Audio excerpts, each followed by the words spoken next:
কুমির ও শিয়াল মিলে চাষ করতে গেল। কি চাষ করবে? আলু চাষ। আলু যে হয় মাটির নিচে, বোকা কুমির সে কথা জানতোই না। সে ভাবলো বুঝি আলু গাছের ফল, তাই সে শিয়ালকে ঠকাবার জন্য বলে যে গাছের আগার দিক আমার আর গোড়ার দিক তোমার। শুনে শিয়াল হেসে বলে আচ্ছা তাই হবে। তারপর যখন আলু হলো, কুমির তখন সব গাছের আগা কেটে নিয়ে গেল তার বাড়িতে। এসে দেখে তাতে একটাও আলু নেই। তখন সে মাঠে গিয়ে দেখলো শিয়াল মাটি খুঁড়ে সব আলু নিয়ে গেছে। কুমির ভাবলো তাই তো, এবার বড্ড ঠকান ঠকে গেছি।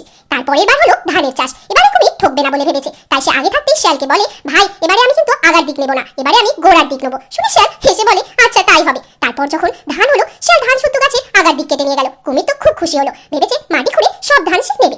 হায় কপাল, মাটি খুঁড়ে সেখানে কি! তখন কুমির বড্ড চটেছে। সে বলে এবারে আমি তোমাকে আগার দিক দেবই না, সব আগা আমি নিয়ে আসবো। সেবার হলো আখের চাষ। কুমির তো আগেই বলেছে এবার আর আগার দিক সে ছাড়বেই না। কাজেই শিয়াল তাকে আগাগুলো দিয়ে নিজে আগগুলো নিয়ে ঘরেতে বসে মজা করে খেতে লাগলো। কুমির আখের আগা ঘরে নিয়ে এসে চিবিয়ে দেখলো খালি নোনতা, তাতে একটুও মিষ্টি নেই। তখন সে রাগে আগাগুলো সব ফেলে দিয়ে শিয়ালকে বলল